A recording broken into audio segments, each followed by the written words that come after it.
안녕하세요. 저는 오지래퍼입니다. 구독과 좋아요 부탁합니다.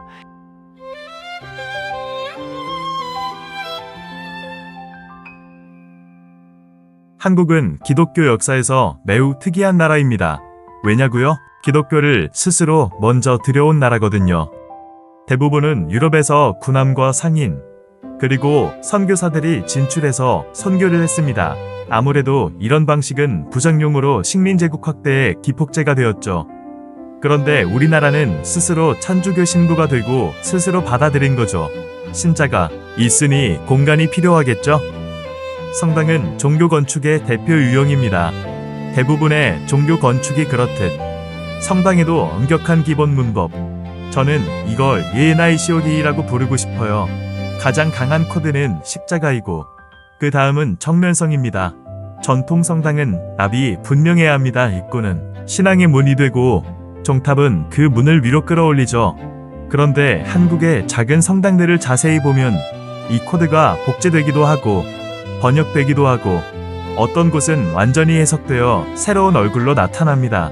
오늘은 그 흐름을 사진 속 성당들을 유형별로 정리해 보겠습니다. 성당의 전통 코드는 위에서 아래로 읽힙니다.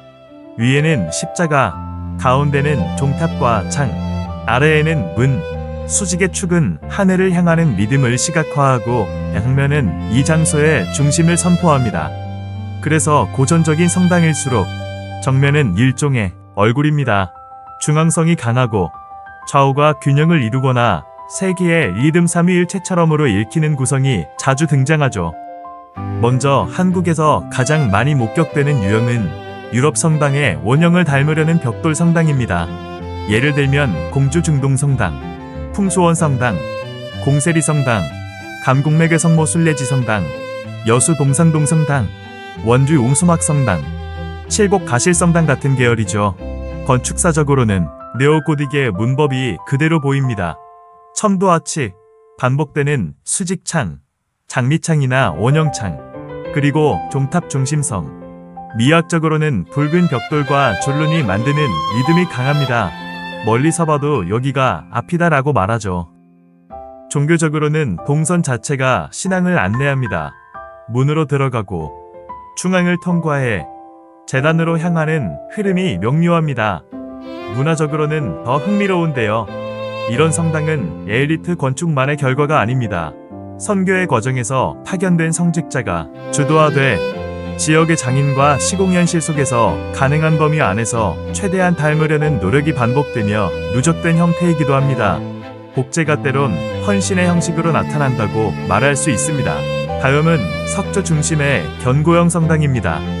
예를 들면 안양성당, 한림성당 한림중모, 그리고 석재 메세의 분위기가 강한 김포성당, 춘천 주교저 성당을 함께 볼 수 있습니다. 건축사적으로는 로마네스크적 감각 두꺼운 벽, 절제된 계구부, 덩어리의 안정이 떠오릅니다. 미학적으로는 장식보다 재료의 무게가 설교합니다. 돌은 시간이 쌓이는 재료고 성당은 오래 버티는 것 자체가 메시지가 되죠. 종교적으로도 화려한 표식보다는 신앙의 기반이 먼저 보입니다.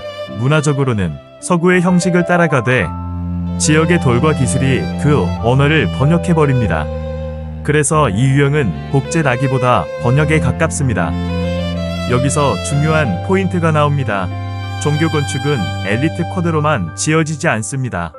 예를 들어 하우현 성당, 옥천 성당 같은 곳은 화이트톤의 단순한 메스, 반복창, 유지관리 중심의 형태가 도드라집니다. 이건 부족한 미학이 아니라 운영과 생존의 미학입니다. 신학을 상징으로 과시하기보다 공동체가 실제로 모이고 쓰는 공간으로서의 우선순위가 형태로 드러나죠. 또 한편으로는 안성성당처럼 서구 성당 이미지 종탑과 정면성 위에 지역적 생활형 요소나 단지, 구성, 혹은 토착적 지붕 언어가 결합된 혼종형도 나타납니다. 상징은 수입되고 생활은 토착화되는 장면입니다. 이제 오늘의 핵심, 현대 재해석형입니다. 여기서는 성당의 UNICOD가 해체되거나 재배치됩니다. 대표적으로 대구 내당성당이 그렇습니다. 이 성당은 전통적 의미의 압이 약합니다. 여기가 정면이다라고 선언하기보다 내부 행위와 공동체의 흐름 즉 예배의 방식을 중심으로 공간이 조직된 느낌이 강하죠. 십자가는 남지만 정면성은 더 이상 필수 조건이 아닙니다. 이 흐름에서 해화동 성당과 절두산 순교성지도 읽힙니다. 이곳들은 성당이 단순한 예배당을 넘어 기념교육 역사적 기억 장치가 됩니다.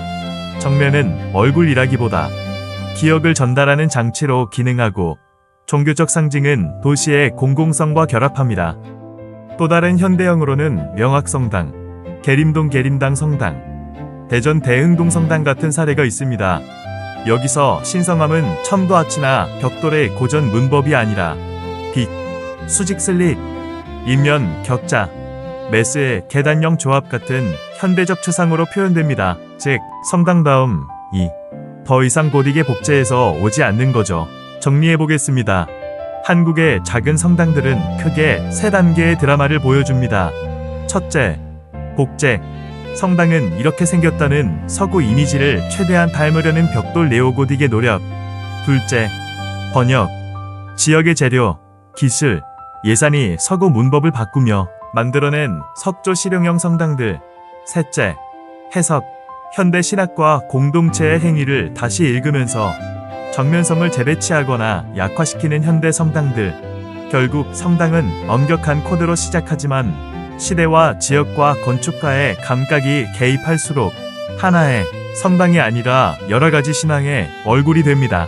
비단 성당뿐만 아니라 어떤 종교 건축도 종교의 본질에 가장 가까운 공간을 창조하고 디자인하는 것이 핵심이 아닐까요? 이상 오지 래퍼의 의견이었습니다.